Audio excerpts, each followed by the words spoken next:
but... Okay guys, I'm going to tell you a special story about something that happened to me 2 days ago. And I just need you guys just to kind of give me... Your dad? It doesn't involve my dad this time, mate. Oh yeah, he's there, he likes that, he's really... But it's fine. And okay, so I'm going to tell you this story, okay? 2 days ago, outside the co-op, I met a man called, who claimed that he was like the real Nostradamus. You guys know who Nostradamus is? Oh yeah. Yeah, he's got a beard and stuff, and like he was sat on the bench and he had some like high strength lager and stuff. And I heard him say it, and I just went and sat next to him. I just wanted to have a little chat and see what he was about. And I got chatting to him, and it turns out that he is the real Nostradamus. Can you believe that? Yeah, he was, and basically, like, he had these like premonitions that sounded really feasible, like they're probably going to happen. And he had a beard, and he was like saying that he's Nostradamus, and those three things, I basically decided that he was Nostradamus. And then we started to really connect, and we were talking, and I could actually see energy. I don't know if you guys can do that. It's kind of a Glastonbury thing. I'm quite a spiritual guy, so I could kind of see energy, and I could see this guy's energy, and it was like really bouncing around behind him, and it had like a lovely texture, and it was kind of blue, so it was really nice. And so I could see this guy's energy, and I was starting to really feel drawn to this guy, Nostradamus. So I went back to his place, which was just a little cardboard box, because he's homeless. But that's okay, and one thing led to another, and we started kissing. I was kissing this guy, and I'm not even gay, but it just felt really nice at the time. It was really fruity and light, and after that, I just decided, hang on a minute, I'm just going to let go. And so what I did is we started just writhing around on the floor, just going crazy. Me and Nostradamus down on the floor on the precipice, kind of transcending gender. So it's a really lovely feeling. I'm down here now, my legs are very wide. I'm going to make them wider. How does that? Is that weird?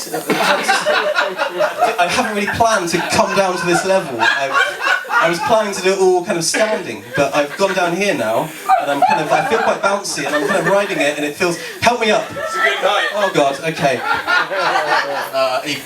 He's really trying to upstage me today, and I'm not going to let you. Go, just get out. Okay, he's fine. He's gone now, guys. We don't have to worry about him. It's fine. So yeah, me and him are down in the thing, writhing down, and we're going crazy, and then eventually I feel this kind of warm honey just kind of rising up my body, and I realise what's happened. And Nostradamus puts his wise, strong arms around me and just holds me tight. And in that moment, I've never felt more loved and more connected to another person. And he can see a change in my eyes, and he breaks this silence that lasted for hours, and he says, "Raven Jet Byrne, you can discover your wisdom in the flame of a candle." Okay? So then the next day I'm just at home hanging out with my mum, just watching Emmerdale, and I remember what he said about the candle. Okay, so I find myself a candle. You got a candle? Hi. The candle, guys, is sort of a candle. You know, quite hot. I haven't really practiced with a live candle for this bit. It's fine. Okay, so I found a candle and I started staring deep into the flame of the candle, staring deeper and harder and longer into the flame. But nothing happened, guys, and I was a little bit disappointed. Then I thought, do you know what, I'm not going to let that get me down, I'm really going to get into it now. So I started staring again, deeper and harder into the flame, until the minutes turned to hours, until the hours turned to days, and people were going, "What are you doing staring into that flame?" And I'm going, "Leave it alone. I like staring into flames, I really enjoy it." Until eventually, okay, God came before me, the actual God. Can you believe that? And then I said to him, I said, "Sorry God, I'm a little bit busy right now, I'm just staring into the flame of this candle." Then I went, "Oh yeah, no, I get what's happening." Okay, so then God is before me, and I realised in this moment that I know what God looks like, the actual God. If any of you have seen God, don't spoil it for the others, so I'm going to explain what God looks like, okay? He has an old man's face, it's all kind of old and wizened, and he has a long white beard. That's quite mainstream really for a God. But then I look, instead of having arms, he's got the tentacles of an octopus, and on the end of those arms are little hands, two little hands, and one of them's a South Korean hand, and one of them's a North Korean hand, but I don't know how I know that, but I just do. That's the kind of level that God is operating on in this very situation. Okay, and I look, and the bottom half of him, he hasn't got legs, he's got like the bottom half of a dolphin, so he kind of looks... And I kind of was disappointed, because there's a little part of me that hoped that, you know, God might be a little bit sexy, and maybe, you know, I don't know, but just something might happen. And, but it didn't happen. But then God points at me with a South Korean hand and he says, "Raven Jet Byrne, you're the best in the whole world," like that. And I'm like, really, like, thanks so much, God, that's really nice. And that's God saying, that's not me, so don't, it's literally God's word, what's happening here. So, so I was a little bit taken aback, and I was like, are you sure, God? What about, you know, these guys? And he was like, no, I've had a little check, and I've done all the calculations, and you're definitely the best. So, and he points to me again, and he says, with a North Korean hand this time, and he says, Raven Jet Byrne, you can have anything in the world you desire, but you need to have it right now. And I'm feeling quite pressured by God. God's kind of weird looking, and he pressures you. So just be careful, guys. If you meet God in the wrong situation, I don't know. I don't like to think what's going to happen, but something will happen. Okay, so here. What's happening? What's happening, guys? Where am I? It's fine. I've lost myself, guys. I've gone into a crate. It's fine. I'm going to find it. I'm going to go back to the, God. Yeah, and he says you can have anything you want, and I say, okay, well, I'm a bit hungry. Can I have a sandwich? And God goes, no, that's a rubbish thing to say. Pick something better. So I say, oh, can I have an Xbox? Just something kind of modern, something to pass the time. And then there's a little bit of an awkward silence because God's like, oh, okay, it's a little bit, And so then he goes away. And there's a bit of a lull. And then eventually he comes back. Where's my little thing? My little, where is it? Oh, here, okay. And I come back and he's got this. And I'm like, well, what's this, God? And he's like, well, it's the best I could do. It's an old, like, 15-year-old PlayStation 2. And it's like, it's second-hand, God. I mean, you're meant to be God, you know? But basically, and I decided that I'd forgive God, even though he disappointed me, and that's kind of probably the reason why I'm the #1.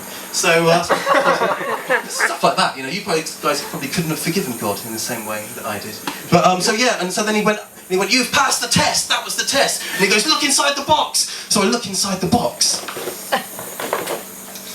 And he goes, you're the new Jesus, like that, and suddenly I was the new Jesus, and it really felt incredible. I feel this kind of Jesus power just kind of rushing through, like the power of 10 Jesuses, and he goes, look deeper inside the box. So I look even deeper.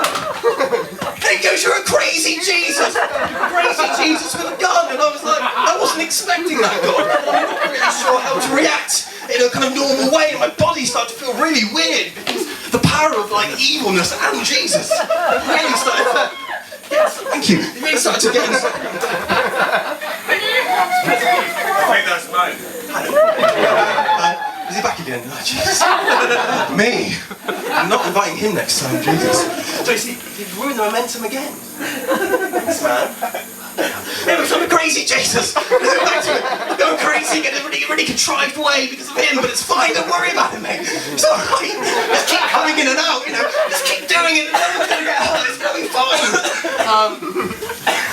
No, I don't resent him, but so then God realises how crazy and mad I am, and he goes, I've made a terrible mistake.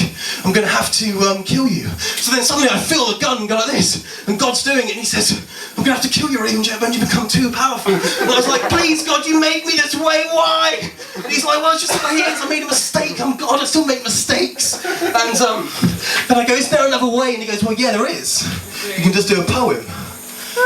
So I was like a bit relieved.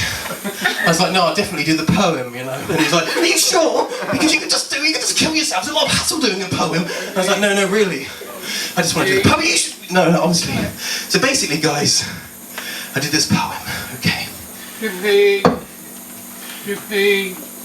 salivating nauseation, a stream of consciousness, produce salivating, hairy-toothed, bespeckled, dishevelled old man, his eyes as wide as toothpicks, as he fucked me in the sand, conducting an oral examination of my single red horn nipple, pulsating through the mist of confusion. I caught a glance of his fragile fetus, Benson Farfunkel, died in 1949, his body, 17.